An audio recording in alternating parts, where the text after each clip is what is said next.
Seorang ibu warga emas menghadiahkan barang kemas miliknya kepada 8 anak sebagai kejutan hari raya.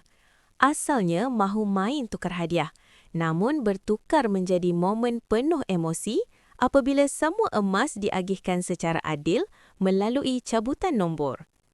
Nilainya dianggarkan ratusan ribu ringgit dan dianggap sangat bermakna oleh anak-anak yang berjanji akan menyimpannya sebagai kenangan.